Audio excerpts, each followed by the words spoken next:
Hello, everybody. Friends, it's good to see you. I'm going to go straight in to our lecture today. How to escape the wretched modern state. What do we do? How do we do it?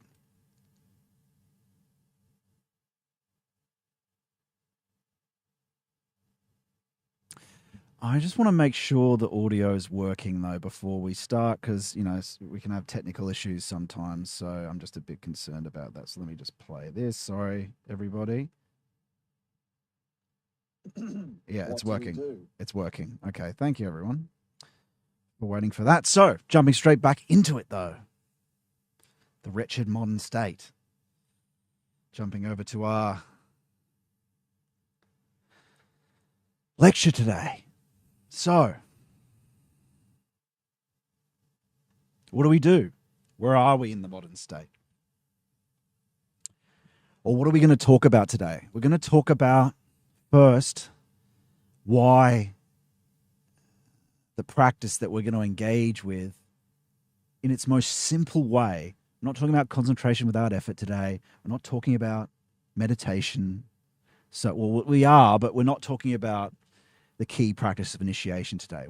What I wanted to do was to help people who are just in this wretched, provoked state. This, they might be on, they smoke cigarettes, they're on ADHD medication, maybe they drink too much alcohol, whatever it might be.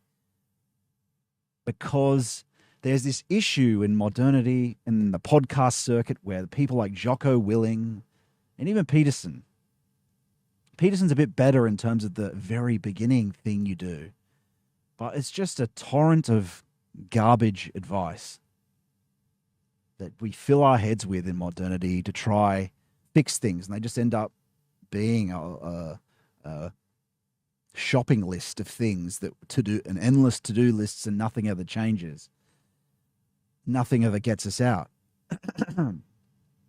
But also they're things that are sort of too difficult for the person in the wretched state. It's advice from a Navy SEAL, and we'll go into that in a second. Advice from someone who it was actually fear or the state that motivated and provoked them. In the case of a Navy SEAL, they are not helpful for us or anyone, a Navy SEAL's advice or anyone in the military, because you know why? Because they signed their life away. It's like getting a prison ball, attaching it to your leg and throwing it off a cliff. That's not self-starting. But even self-starting in what we're going to talk about is not self-starting either. It's starting from the Lord through withdrawal. And even practices that have been secularized actually are and are supposed to be sabbatical. They're supposed to be a little bit closer to the Lord as you leave the dark stream of life, of provokings, of creative activity, to be a little bit closer to Him, and very close to Him if you're already engaging with the concentration without effort practices of mysticism. But at the start, you're at least a little bit close to Him if you're withdrawing out of the stream just to meditate on what has been of the week and what will be of the next week. So what we're interested in today is the most basic thing you can do when you're in this wretched state. You might be coming across this video, this live lecture, and you just don't know what to do. You've tried everything. Nothing sticks. You can't get yourself to do anything.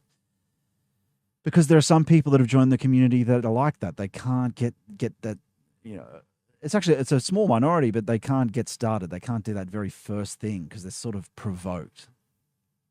And there's this desire to be entertained always. And it's very hard when you're in this vice loop, or even if you're just in this thing that seems normal. It's actually a loop of being provoked, a whim loop. Your daily life is actually a series of whims, whim loops, and eating, desire, whatever it may be, and provokings, right? You just follow what you feel like doing. What do I feel like? Oh, I want to have fun. As even Sarah from Rose talked about. this Western fun. That's a Western thing, fun. It should be fun. You mean it should be provoking, as in, entertaining, fun. That's a Western thing. The Russians, or at least the Russians used to understand that things aren't supposed to be fun. So that's what we've got to get used to, things not being fun. But with the Westerner, and I don't mean Westerner in terms of Westerner and Easterner, like the Indians or whatever. I mean Western and Eastern European. I'm just saying Westerner in terms of the Anglosphere, the far west of Europe, the peoples from that area, or peoples that are now living in European countries or colonies. So we are born in this state. And so let's talk about this withdrawal or meditation in a traditional sense. So we get a context how these basic starting practices are actually and supposed to be not secular. They're supposed to be connected to holy. What's holy? Because withdrawal is holy. Leaving the stream of creative activity is holy. And so we come across this word, meditatio. I think that's it, or what it was used. And the holy turning within, the word meditatio, which is also sometimes used in the same sense of consideratio, for example, by St. Bernard of Clairvaux, indicates the heightened wakefulness of the capacity for insight, not only on the level of thinking, the ability to discriminate, but also on the levels of feeling, the capacity for intuitive feeling, which is not everyday normal feeling. It's something that's developed. And the will. In other words, meditation is the turning within of the soul that is restlessly devoted to the search for truth, or just even consideration of what is. And in an everyday sense, we're supposed to be doing that once a week, to think about what we did and what we are to do. So it's not just about a philosophical, abstract search for truth. This is a very real thing that's supposed to be part of our daily lives. So at the same time, meditation is a turning away from the outside world, its concerns, its influences, its after effects, and the memories thereof. A master of meditation and contemplation and prayer, St. Bernard, says meditation, reflection, first purifies its own source, i.e. the soul from which it arises. Then it regulates the inclinations, directs activity, moderates excess, shapes morals, makes life honest and regulated, and mediates knowledge of divine as well as human things.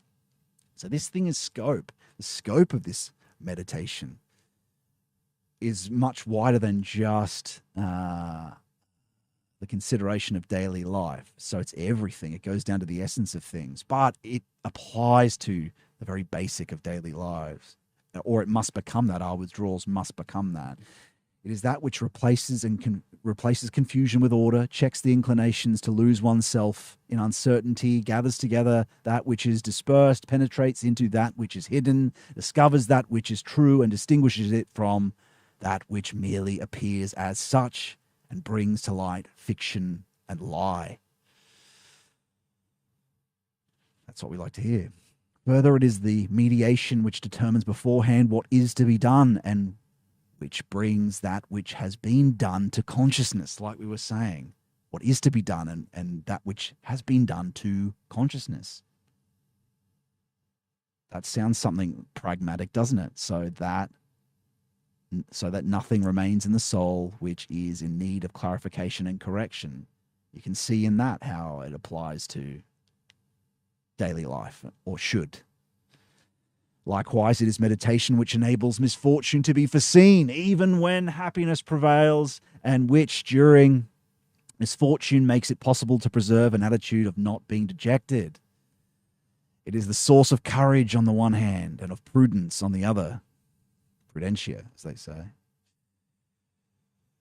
Further, concerning the difference between meditation, reflection, and contemplation, beholding, which is actually related to later on in the concentration without effort practices, beholding the Lord as movement, as feeling, as spiritual touch. So contemplation, you can even see that in the word contemplation. Con meaning with, gathering with, temple, sacral space, templation, a state of connected with him, beholding him. You can see that even in the word. But anyway, St. Bernard says that the following: pay attention to what I mean by meditation, reflection. One should not conceive of meditation as being synonymous with contemplation in every respect. And that's true, because it begins with meditation and then the ability to contemplate emerges later in mysticism. But anyway, in fact, contemplation presupposes the truth that is recognized as certain. And you can see in that too, it presupposes, meaning it actually has to be disclosed first before you actually have the ability to contemplate, meaning you have to have gone through concentration and meditation practices first. Whereas use is made of meditation for finding this truth that is disclosed. And you do that in a holistic sense in the practices I've talked about in initiation before, but we need to establish this so we understand that even the most basic, leaving the stream of daily life, is holy and is getting closer to the Lord. So, use is made of meditation for finding this truth. As I said, understood in this sense, it seems to me that contemplation can be defined as true and certain intuition of the spirit of any reality whatsoever, or as a whole, as being as a whole, as it turns out, or also as grasping that which is true and which eliminates doubt. As far as meditation is concerned, it is the intensive effort of thinking, the striving of the soul in the search for what is true. Nevertheless, it is customary to use both designations indiscriminately, and you shouldn't actually, because they are different things, but they're they become a spectrum. But usually it actually leads in the mystical process from concentration to meditation to contemplation. And there's a connection between that and imagination, inspiration, and intuition. They're sort of almost like stages, but they become things you can do later on when you awaken the unconscious faculties. But again, we're going through this so we can establish the biblical nature of,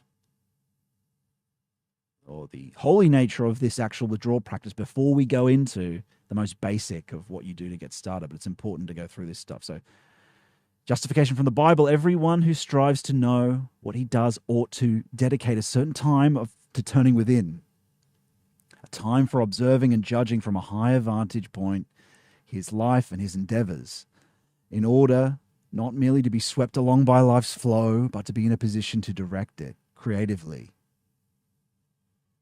One has to be able to periodically rise up out of the stream of daily life, like I was saying. If one expresses the truth in biblical language, one obtains the words from the commandment, 6 days you shall labor and do all your work, but the seventh day is a Sabbath to the Lord your God. Now, there's something really important to say here. While one dedicates the greater part of one's time to the stream of daily life, comprising duties, work, and concerns, a seventh of the time should be consecrated to turning within. So not just one day, a seventh of the time, which is why you include your concentration without effort in the morning. But in general, what is holy mean? What is a divine thing to do that we should be imitating? Is this seventh of the time should be dedicated to this? But that is just something that people need to know. Again, we'll get into the simple practices soon. Seventh of the time dedicated to turning within, to rising up out of this stream. Meditation is the hallowing of the Sabbath, the holying of the Sabbath. It's not just taking a day off. No, it's withdrawing from the stream. It signifies the fulfillment of the command to turn within for inner reflection, the law of turning within, the law of the Sabbath. Meditation, contemplation, and prayer all belong to the inner reflection or hallowing of the Sabbath. It's all part of the contemplation and must all happen together. You can't separate the meditative thinking and pondering, you could call it. Well, meditation isn't exactly pondering, but you are going to be doing pondering in these practices. But yeah, so thinking, meditation. 2, feeling, contemplation, beholding. 3, the will, prayer. Those things are all related to those different parts of the human being. But the point of this turning within is the spiritualization. Is spiritualization. It's the goal and the meaning of turning within. Hallowing the Sabbath. In the creation story, in the 7 days of creation, that day is about the valuative things evaluated at that time, evaluated, but also it's part of the hallowing and making holy in the consideration. In the divine moral evaluation of the good, there took place an interiorized repetition of the creative work completed that day. Interiorized repetition, what does that mean? Well, of course, we can also imitate that, can't we? If God was doing that, we actually do that too. That's thinking through the day, or thinking through, or remembering, recapitulating what occurred during the week. God saw that everything that he had made, and behold, it was very good. And there was evening, and there was a morning, sixth day. And on the seventh day, God finished his work, which he had done, and he rested on the seventh day from all his work, which he had done. God blessed the seventh day and hallowed it. So one, the creator, the creative word who brings to realization the will of the creator. Two, the turning within, which confirms the creative activity of the Father and the Word. And the Holy Spirit, who brings to illumination the meaning and value of the creative works in the divine turning within, all belong inseparably together. This is like a kind of breathing, a divine rhythm. And so this rhythm is the way out of the virtue and the vice engine and the parasitic habits you're in. You need to establish a holy rhythm like the Lord. The only solution to a parasitic whim, vice whim, provoking, chaotic rhythm. Well, it isn't a rhythm, really. But yeah, they do have their rhythms, chaos rhythms, is a holy one, a divine rhythm. The turning within belongs just as much to the fundamental truth and the divine law of the world as does its coming into being from the creative will of the Father through the creative word of the Son. This is why the practices we have described, or will describe, are not secular, everyone. They must be enacted in a religious root and anchor, and considered that way. You should be praying before you do everything for help and for him to be present and to flow into and to inspire with ideas of what to do. He should be guiding your thinking, at least in an invisible way that you might not recognize at first, but later something you can actually consult as a fact of experience. You'll be asking him what to do rather than from the frame.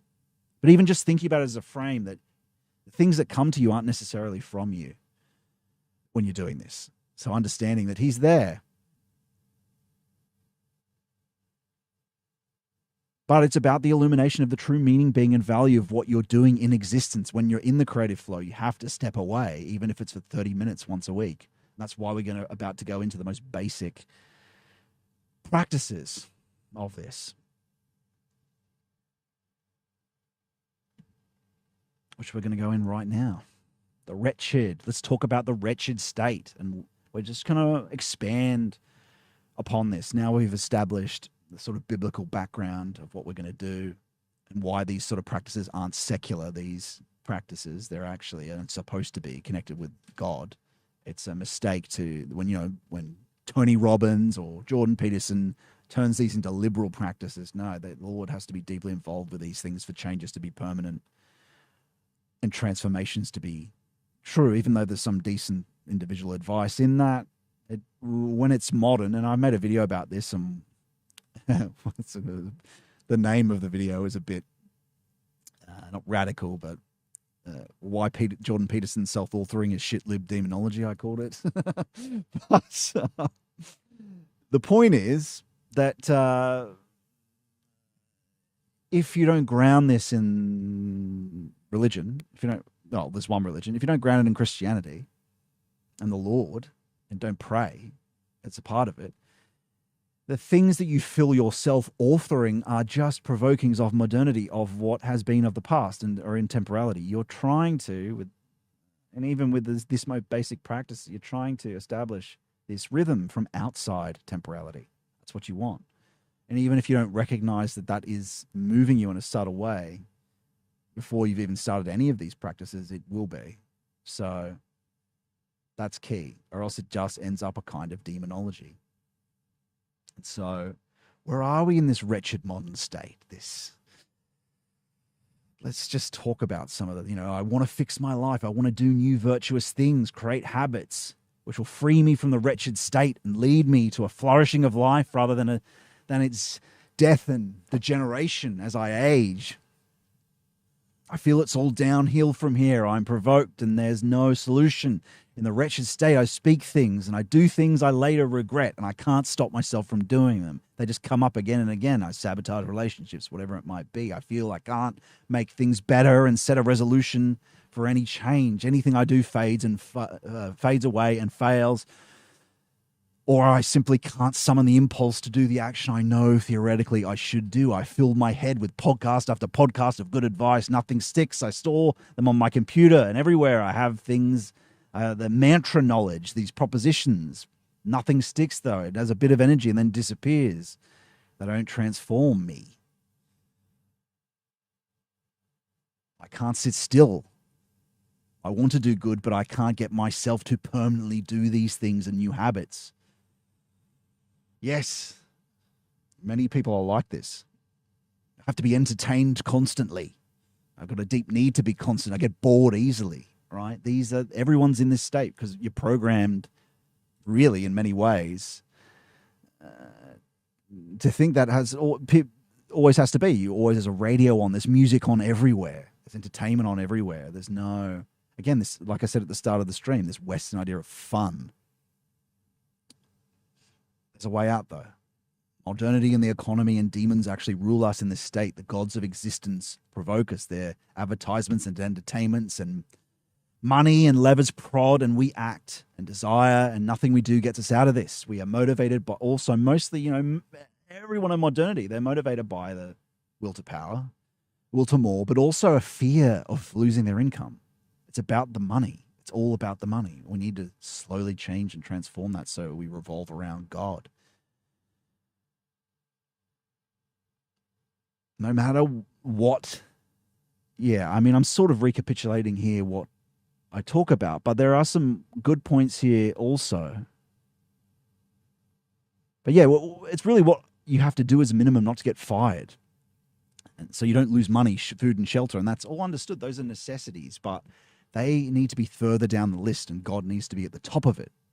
We're led around by that. But also in modernity, there's this 24-hour work culture that is a chaotic injection. They offer money for shift buyouts, right? There's all sorts of work that are shifts, and they change your shift after a few months, right? And people think it's good.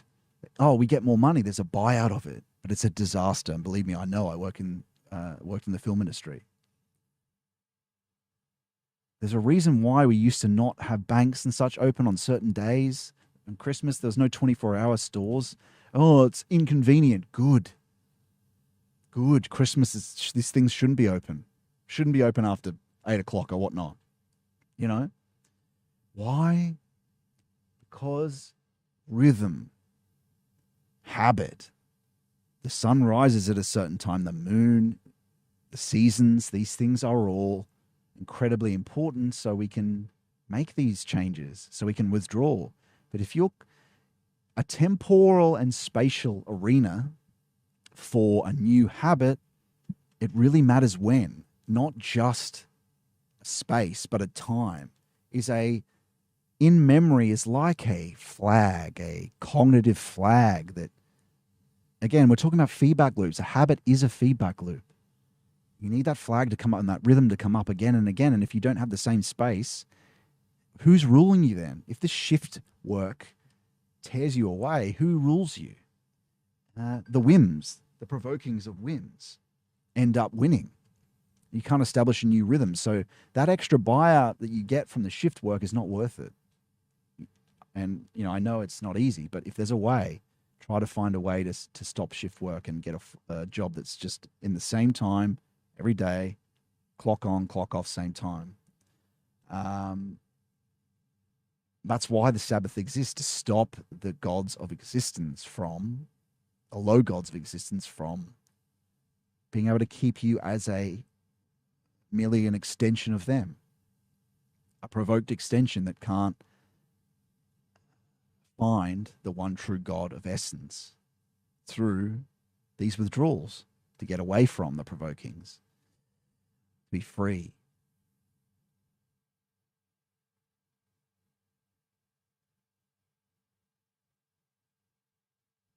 Luckily, like I say here, luckily the Sabbath, that's what the Sabbath is for. What's the point of describing all this? We really need to situate ourselves in, because a lot of people watching might be in this state. But also what modernity does, so we don't fall back into little things we think are harmless and they're not harmless. We have to protect ourselves from a structure and invasion that seeks to break us out of our holy rhythms. We need these holy rhythms, and so that's the base, that's the wretched state we begin with. And I sort of mentioned a lot of this stuff before, is that who you shouldn't listen to are the Jocko Willings, the people that were forced into a state technical system. So they have no idea of how to really get out from that bottom level, because they were just provoked, right? You can do that. You can tie a ball to your leg and throw it off a cliff. When you come back to society, you're going to have to learn certain skills while you're in that situation that would allow you to maintain whatever the habits are. What you want is that very base level of, a liberal would call it bootstrapping, but it's really Jesus strapping, because it comes from him. It's, self-starting. There's not really a self-starting. It's with help from outside. You just don't realize is there. And even the liberals get help from outside when they do these things, but they think it's them. But, most of the time it is, when they do these practices, like I said, the self-authoring thing. I'm not the only one that's commented on this, is that it degenerates in the end. It's, like I said, it's a demonology without God at its roots. All these secular practices, or the religion that's not a religion, will always degenerate. The humanisms. Yeah. Well, they'll help. These humanisms help, but they're bad because they're technical in the end. They're technical systems. But I've talked about that many times before. I'm not going to go into it now. But the point is, we want our new authoring to be connected to him, to be something that's outside temporality, even in a very small way. But anyway, the key is this first withdrawal, which is going to be, it's just simply a weekly review, weekly sabbatical review, you could call it. But what are the first preparations we should just do, even while we're looking at this video, just even technical ones? So, an ad blocker. Activate an ad blocker before you even start. Another one is there's an app. Just look on Chrome. What's it called again? I should have got that. I'm sorry about that. But if you just search YouTube home page blocker, or DM me, I'll send you the app. But it's a Chrome extension, and what it does is it blocks every home page for every social media. So if you might have to use it for business, you can still use it. And if you have to use it, you still use it for business. And most people do have to still use them, but it just gets rid of that algorithmic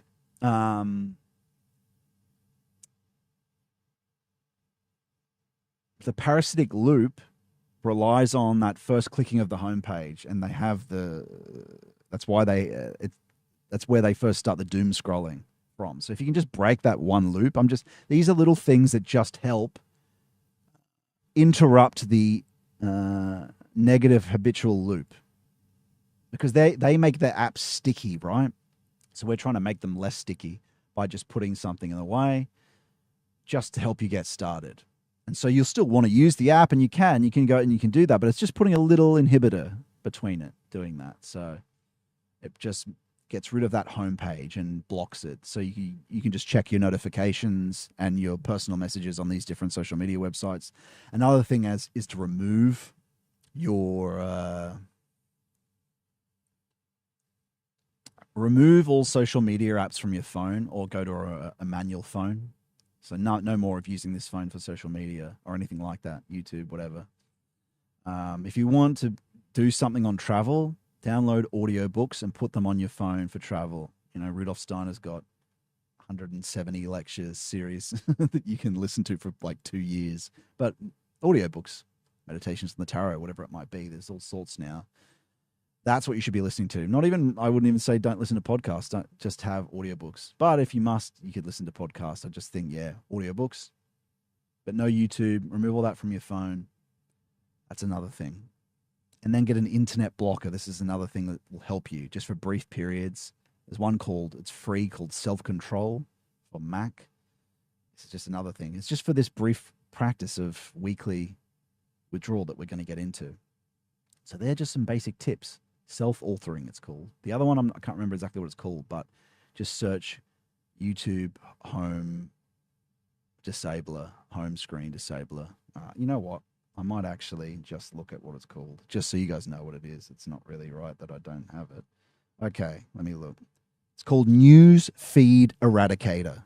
Look that up on Chrome. All right. Good. Didn't even take that long. I should have just done it to start with. All right, so next we move on. The slow way out. Finally, we're getting to it. I hear you saying. I might have to go to the bathroom in a second, actually. But just some nature vibes, everyone, for a moment. I just have to go to the bathroom. I'll be back in 2 seconds.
All right. Yes. The wonders of doing these lectures live. It's worth it, though. It's better to do them live because it has, proper authority, right? You're not just hiding behind a recording. And it's nice to speak to you guys live after when you have questions and such, which we do in the Discord for part 2, when this part of the lecture ends. All right. So here we are, the slow way out. One thing at a time, guys. One thing at a time. So this is also background, really, into what we're talking about. So in many ways, I've sort of talked about a lot of this stuff already, but it's worth going into.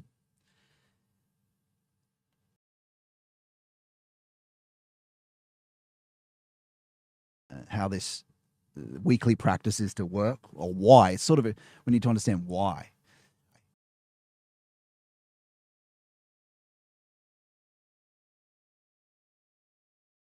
And all this stuff, all these practices these are things that work, that I've done and are related to other. And again, that's why I found the biblical references. So plenty of people have done this since ancient times. even philosophers and such. So, but it needs to be related to, well, it needed to be related biblically for one, but also now what we're doing is relating it to general life. So, like I said, with habit, there's a stimulus and a behavioral activation occurs. A good first step is the preparations we just talked about to reduce those stimuluses and those dark loops. A lot of them come from social media and entertainment. So, yeah, but chiefly we want to set up a new virtue engine of habits. And habits take about 2 weeks to a month to habituate. So that's why we're going to take this incredibly slow. And that's why we're even starting with just a weekly one to begin with. Because it's very easy to get taken off track. And we need to be careful with how much at the start we do. Whoops. Oh, no. What did I do there? There we go. Whoops. Let me just turn that off. We have to be careful with how much we do at once, because you have the desire to, or a lusty desire to achieve a lot of things quickly. When you're in a bad state, you want it fixed badly. So you're lusting after the ends. And what you do is you kind of set yourself, you take yourself off course by trying too much too quick. And then you fail to achieve it. And then you get in this loop where it's, it failed, it didn't work, you know? And so the most important thing we need to learn is how habit works by actually habituating a new habit. And that first habit is going to be, all we have to do once a week is do this weekly review. Do this weekly review. So what do we do when we're starting it? Well, we pick a spatial and temporal arena. Where? But it shouldn't be at home, right? We bring our laptop or a piece of paper, and it shouldn't be at home, because home is a arena of relaxation usually, right? And even if you have a office or whatnot, you can do it. If you're really limited on space, you can create little arenas and little temporal and spatial arenas for this new rhythm.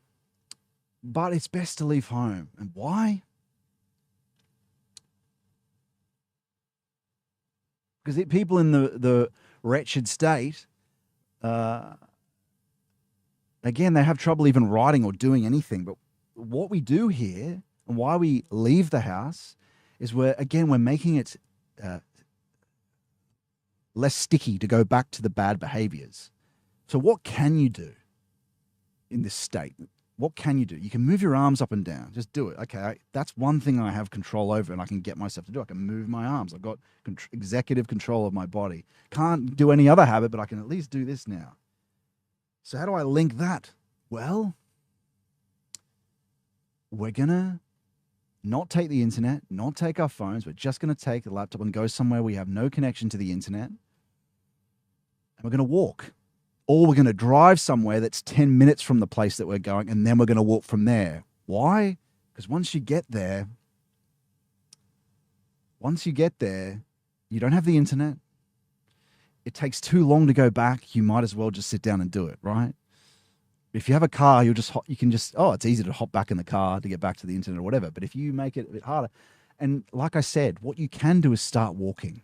You've got control of that as a habit. Like you can move your arms. Even if when the practices become less concrete, they're harder. But if you attach a concrete practice with a less concrete practice like this withdrawal, it's more easy to do and to stick with.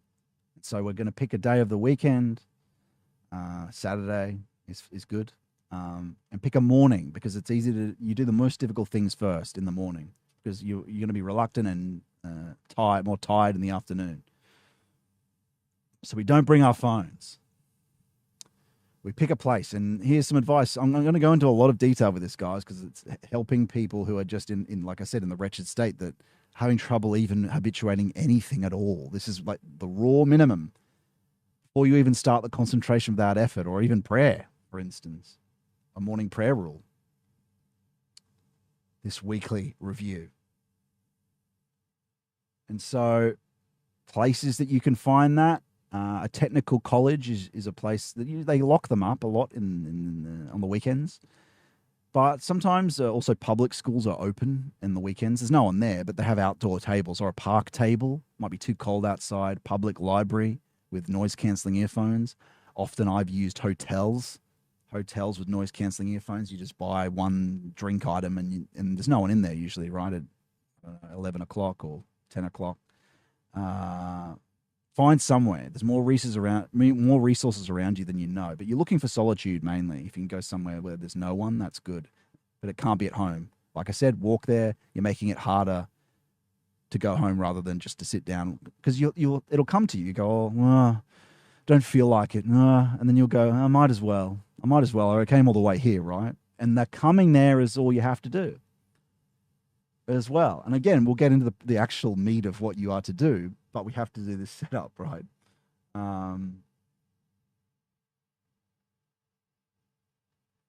Yeah.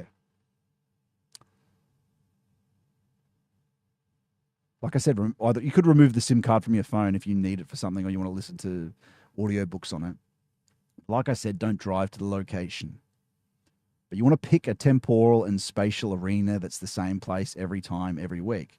So our chief goal to begin with, and you can start a little bit quicker, which we'll get into with a daily practice. But this one, we just want to habituate. It really is just enough just to turn up at the start.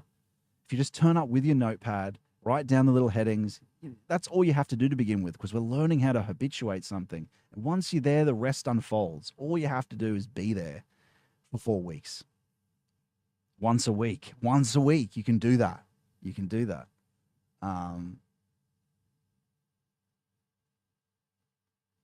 Yeah, but it's just really important because it will come up. The obstacles come up is that you feel a bit tired and you don't feel like doing it. So you just say to yourself, all I have to do is turn up. All I have to do is go there. And then I'll be done. It'll take 5 minutes, whatever. I only have to stay for 1 minute. I just have to write down the headings. That's it. The fact that you go is the important thing, because what happens is this loop gets set up where these things get easier and easier. And you build up a virtue. You build up a virtue engine with help from the Lord. You build up a virtue engine, you could call it, over time. But if you take it incredibly slow, the less obstacles there are. Okay. And we talked about most of that already. I think rule of the mornings is... yep. Okay, here we go. This is the practice, the weekly practice review. So you sit down.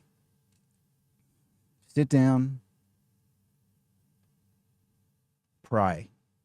Pray to the Lord for guidance and to be present, to help you with the impetus to do this, but also just to help you in this meditation, in this consideration of what happened last week and what will be next week. And that's chiefly what you're going to ponder here. You don't even have to write it down yet.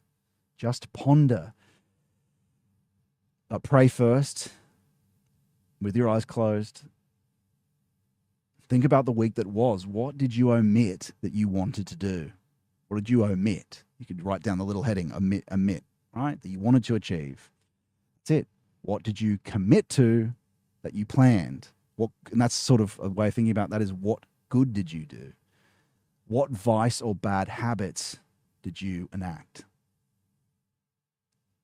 What obstacles presented themselves? What caused problems? Ponder that. Write it down.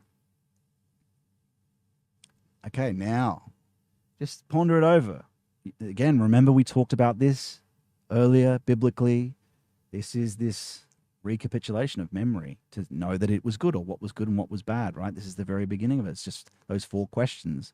What did you omit that you had planned to do? What did you commit to that you planned to do? What vice and sin did you do? That's all you have to do. Just consider it. And if you're writing these things, sometimes it can help just to speak them out loud, especially if you're on your own. It just helps with flow. C.S. Lewis actually recommended that to writers, but it's something that helps me in writing in general. I just thought I would mention it. But okay, so after that, what do we ponder? The next week, based on this pondering, you might even want to just ponder what are some things that you need to do. That's just like an assorted task list. This is a very simple practice, really. And it becomes very simple. But this pondering is important first to also think about what we might want to habituate as a new daily practice. But after we thought of that, what could we do differently this week that might help accomplish what we failed to?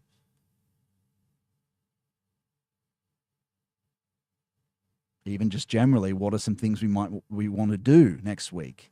That's where that single task list. But what we really want is the things of life that we want to habituate very slowly as daily and weekly practices to build up something. And that they'll emerge through this pondering. And so, like I said, what could we do differently to help with the things we failed to do? And what are a few simple tasks we might wish to accomplish this coming week, or even just general objectives that come to you that we want to do better? These sorts of things. And what obstacles could arise this coming week? Stopping what I mean to achieve. What might I do to avoid these things in advance? And so, after that pondering, this is actually just the simple meat of this once a week practice.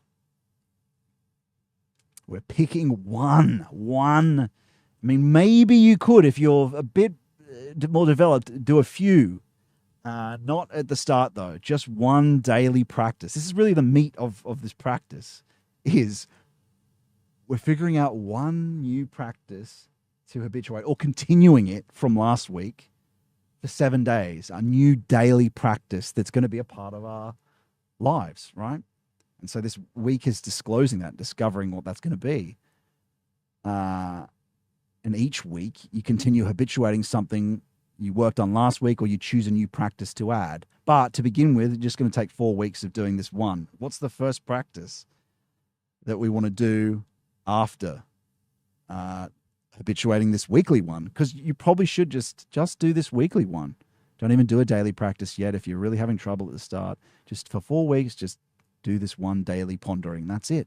That's all you have to do to begin with. You can do that. That's the base minimum.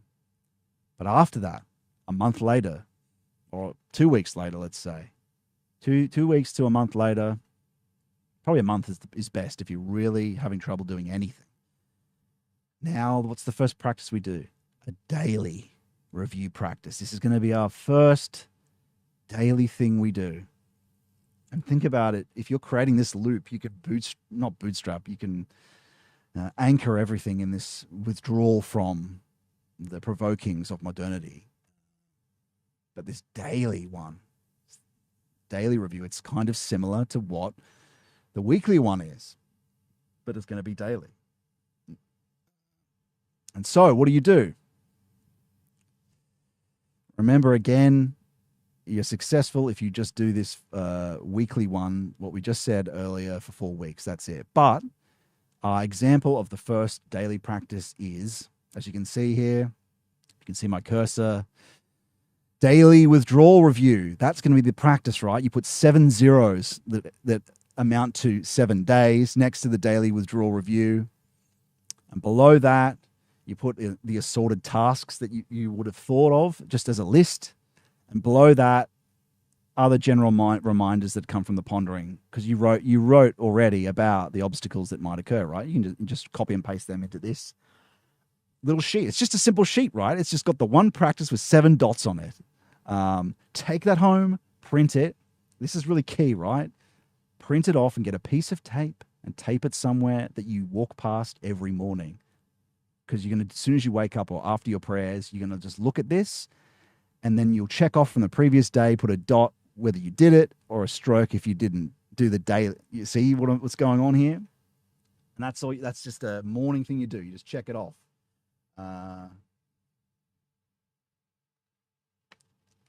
The paper will look like this. That's my one. What have I got on it? Sleep on time. Rise at 6 a.m. This is actually quite old, this one, but 5 days a week. Jim, these are just goals, but you can see the things I've got the 0. Log all eating in app. That's calorie logging that I'm doing at the moment, right? But you can see the 7 dots next to it. And so you just tape that up somewhere. You can even go to your shower and tape it up upside down. So when you're having your shower, you'll see that in the morning. And then from behind, you could maybe tape a texted there next to it. Again, this is so you don't forget, right? You need the reminder. And so tape that there, and then you just check that in the morning. Did I do the daily review the previous day? That's why this exists, right? As a reminder, because you'll forget. So you must put it somewhere that you sit down. If you sit down on your desk every morning, just put it somewhere where you go every morning. Up on the mirror. But if you put it up on the mirror, you need to tape the texter lid next to it or a texter there, because you won't have anything to check off with it. And so, again, you're arranging this because you're in a wretched state at the start. So you probably have trouble doing anything or remembering anything, right? So that's why it's like that. And that's it. That's it, man. That's the practice, the weekly practice. And so you'll see the assorted stuff that you have to do and the general things you're talking about during the week. You take it easy. Just do that over 4 weeks. Do that over 4 weeks. And slowly that helps you then find your own way with the Lord helping you in withdrawal to the practices of life that you need after that, all the other stuff that you must do. So you won't find that stuff unless you lift yourself out of the stream. So that's the weekly one. But what are some reminders? Again, you shouldn't overstretch yourself. Just turning up is enough at the start. Our goal is to simply habituate things so they enter our virtue being and counteract the degenerative habits that are there, the vice engine. So take things easy, like I said. Even if you took out the piece of paper and just write down the headings, that's enough. If you're struggling to get yourself to do anything, habituate anything new, though, I think I've actually said a lot of this stuff already. I don't know if I want to go back into it. Why travel somewhere? You feel resistance doing the writing and the paperwork. There's one thing. That's one point. Say you sit down, even for any task, this is really good for, is that you're going to feel resistance. The resistance of the demons try to stop you, lethargy. What always helps for any intellectual work is to leave the home space. Like I said, go to a space that is a temporal spatial arena for work that is in your rhythm. The place, it all signifies you're used to that being a place of work, place of study. That's a key thing. Where was I going with that?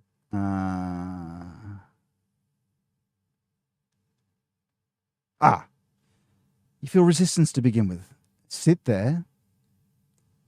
If you're used to doing concentration without effort, start doing that practice and do the Jesus prayer, attending your breathing, and just wait.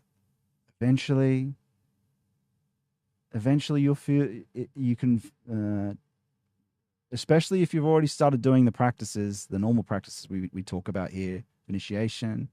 Eventually the impetus or the calmness to just engage with the work without all these resistances will emerge. If you just wait. With prayer, though, not just waiting, with prayer, the Jesus prayer. So that's one thing. It's just a thing that helps with anything, any resistance to writing, anything like that. That took me a long time to learn. You rely on the Lord. Rely on the Lord. Now, if you want to start with this daily practice earlier, you could start straight away. If you're feeling like you want to start trying habituating the daily one with the 4 weekly one, that's fine. But remember, it's enough just to do once a week for the first 4 weeks. You're trying to learn how to habituate something new. So again, don't let anyone interfere with these practices, right? There's gonna be the temptation to you're no use to anyone in this state. Your family, everything needs to take a back seat to the Lord, for instance. God has to come first. You're useless in the provoked state. And so you have to be selfish, but it's really not being selfish. It's actually doing what the Lord wants. But you have to just say no to all the things that are around you until you habituate these things, especially because they are divine and connected to the Lord. So all that shit has to take a back seat. All the emotional blackmail, whatever goes on, has to take a back seat because you're no good to those people anyway in the state that you're in. So don't be distracted. Don't move these things. Don't move your morning prayer rule for anything. Don't move these reviews for the review for anything. Don't move the weekly practice for anything. At least until you're very advanced in the other practices I talk about. So, but I wanted to do it this way today, not just to help people who are in the wretched state, but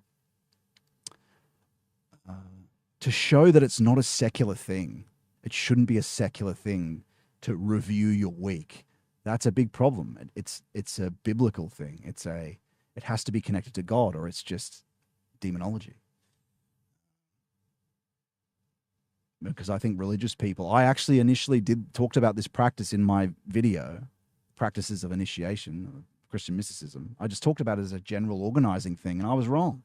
In later consideration, I recognized, no, this is the withdrawal. It's part of meditation, actually. This once a week and this daily review of things. God should be there. God was there until we started to separate these things. It's like the separation of church and state. No, give me back my theocracy and my emperor. Like, I don't want to separate church and state. No, give me my free Christian theocracy, please. That's what ruined everything. Secularism ruined everything. But anyway, so these are all just reminders here about the stuff I've sort of talked about already. It's reminders about rooting it in holiness. It's reminders about not to go too fast. If you're feeling heavy resistance, remember the chief goal is to habituate too. Even in the daily practice, which we'll get into what it is and exactly what you do. Even if you just write the headings, that's enough. If you just open the book, that's enough for the daily practice. That's enough. Even sometimes I'll do that. Like, I'll just write down the headings, just write down what comes to me quickly, because it's, you're really tired, because it's important to keep the habit there, so you can pull it back a bit. And especially if you're in these mystical practices, the energy of the will is provided by the first wine, which actually gets dissolved, right? Because the will to power is dissolved through this process before the virginal zoe or grace is provided, right? So you're going to feel a bit more weaker, less energy at times. So, but the important thing is to keep your habits, your rhythms going. So just keep that in mind. The rhythm is to be there and just do it quickly. That's fine to begin with anyway. So good. Okay. Now, this is difficult. When do we do this daily practice? Well, it sort of depends where you are. It's good not to do this in your relaxed space, because I have a lot of experimentation with this. You're going to be tired in the afternoon. It is you will be more tired in the afternoon. So the best thing to do is do this before you leave where you do your work. Either at work, go to some room or something at work, or if you do study, or if you're at the library, wherever you are, do it there before you get home, and set an alarm for the same time every day for that review. But it's important that you're in the work temporal arena, because you're going to be tired. Once you do it when you get home, you're going to be in the arena of the temporal spatial arena of nap time or whim time, or get something from the fridge, or relax, right? And these are obstacles that stop you from doing it. So if that's a trouble, and then what you do is you're considering the day that has come so far, right? But that might be troublesome. You might not be able to do it at work or whatever it is. In that case, you could try this in the morning after your prayers, in the morning. And so you think about the previous day then in the morning. But it's best to do it in the afternoon. And you check off this list already in the morning anyway, so you can do it right the weekly check off, right, of the one practice you're trying to habituate. The daily one might as well be done as soon as you do that check off. But again, it's better to do it in the afternoon because it's fresh from that day. You immediately just did the things of the day. So try do it in the space that you do your work. If you can't, do it in the morning when you're doing this check off. Just sit down and quickly think about the previous day. But yeah, preferably in the afternoon. Okay. Like I said, do an alarm. So what is it? It's not that complicated. It's just 4 headings. What's the daily review practice? Sabbatical review. You pray first, just pray quickly. In the same way I talked about, just pray to the Lord to be there. Then 1, just write down the first heading, which is omitted, what you omitted that you had planned to do in the day. Then the vice and sin you enacted in the day, and then what you committed to. And the 4th step is things to do or try differently tomorrow, and you number those. And it's after you've written those first 3 things, which are, again, before you start. Also before you start, which I've got here, 0.1, read the previous day. Buy a little book for this, a little, exercise book. Everyone can buy that. What you do first is just turn the page over to the previous day's entry, and just read what you've listed down as well. So you just have your memory jogged about what you wanted to do yesterday, or some of the ideas you came up with yesterday. So you're looking at the previous entry, the previous day. Insights can be there and reminders. So what did we omit is the first heading that we plan to do today. And you just write, again, you know what this is, so you just write omitted. But again, remember to check the previous day. It's prayer. And then what sin did we enact? And then what did we commit to and enact that we plan to do?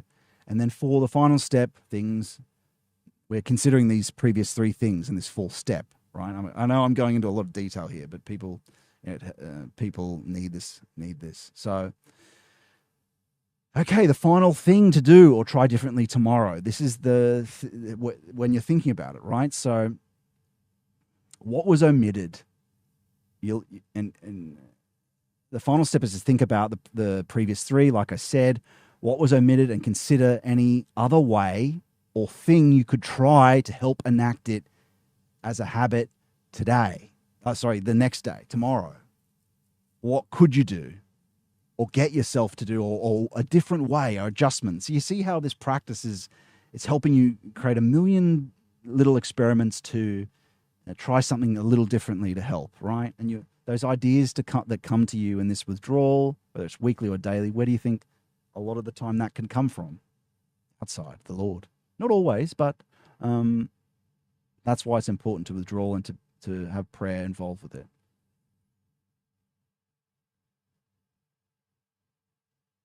And so that's the first thing you think about, right? When you're thinking about those 3 things, what could I do? Or just simply write it down again as something you want to try again tomorrow. That's enough. Just try again tomorrow. But you might have some ideas about how to do it differently. The same thing with sin, really, is think about, okay, what's some ways I might avoid doing this thing again tomorrow? What could I do, right? In this consideration of everything. And as you write these things and put a circle around on the page that you're writing it down on, because you just write it down next to those 3 headings as well, that you've already written stuff down, and just put a circle around the solutions, right, and number them.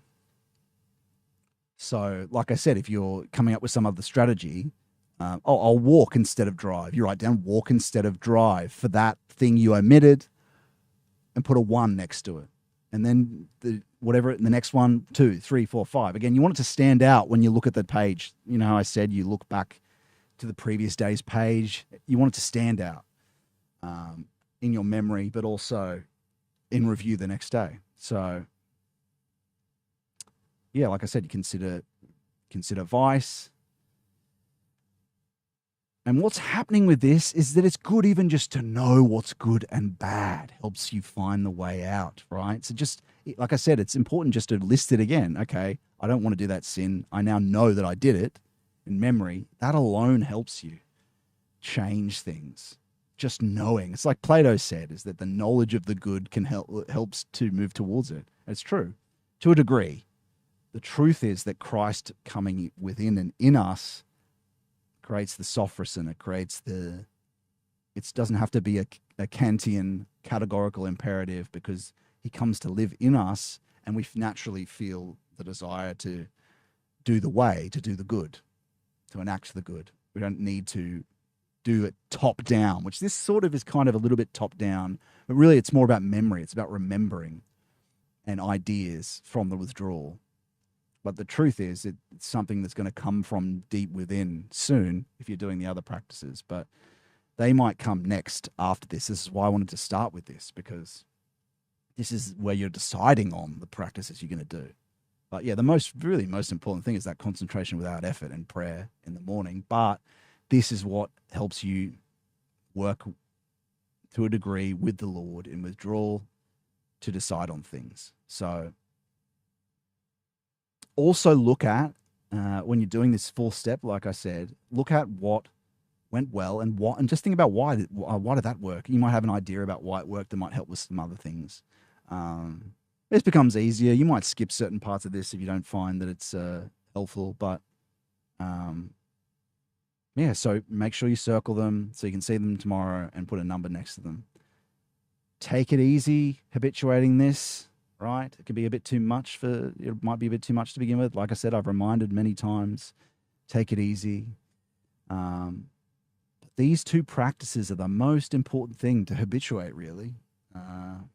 Outside the concentration without effort and prayer in the morning, your prayer rule.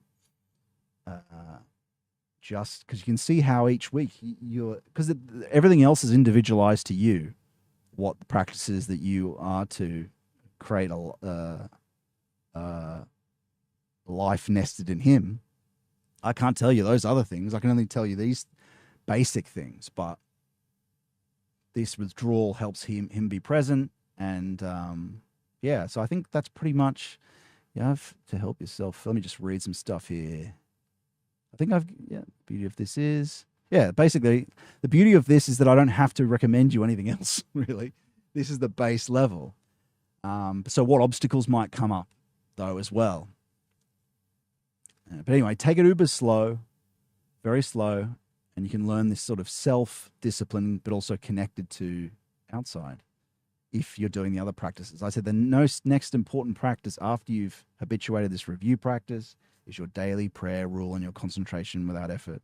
Really, that's the most important thing. But if you can't even do that, just do the weekly thing, move up to the daily review, then move up to the concentration without effort practice. Because some people can't even convince themselves to do a daily practice yet. So just start with the weekly one and then work your way up. You can see how this can really help you, just taking your time. I think it should help people who are just in this modern state. And so distractions will come up.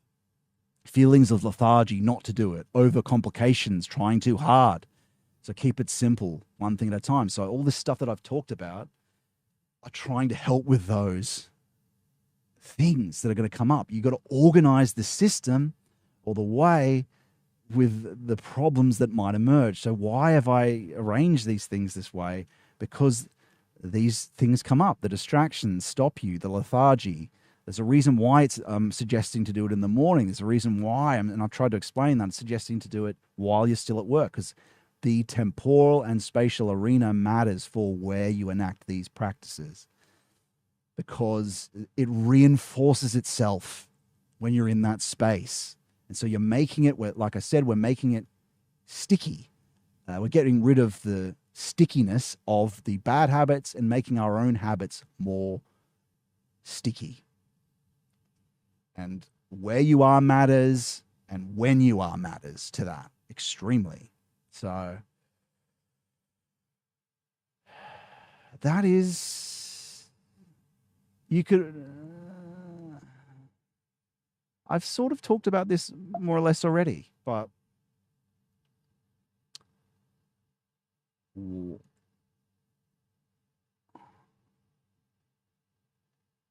the whole, like I said, the whole point of this is to get away from the social provokings.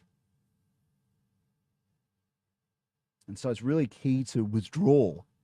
There's a great history of all the great biblical people are from withdrawals going up the mountain.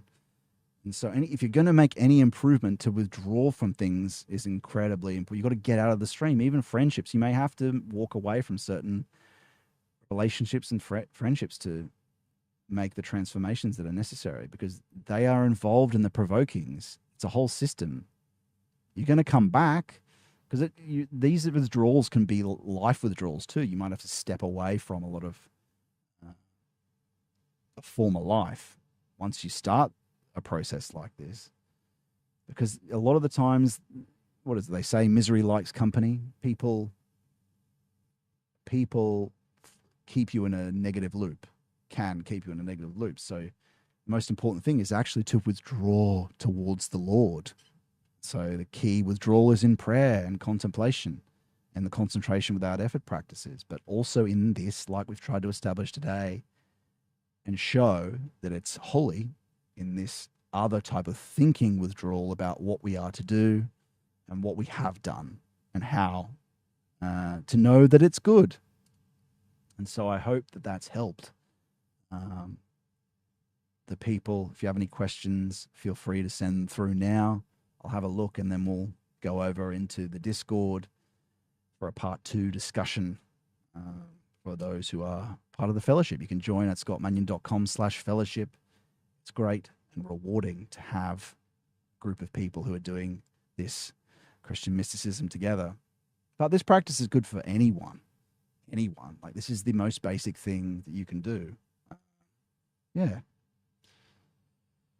But let's have a look. Let's have a look at if there's any questions and anything on the old. Oh no, mysticism together.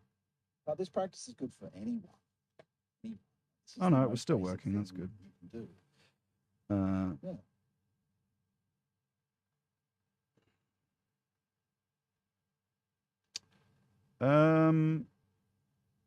Let me just see. It doesn't look like there's any questions here anyway. So, all right, everyone.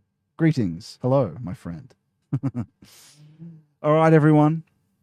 I'll just check Twitter and see if there's any questions there, and then we'll head over to part 2 on the Discord. Hope that's been help.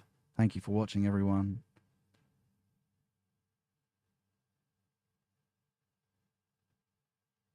Good night. See you in the Discord.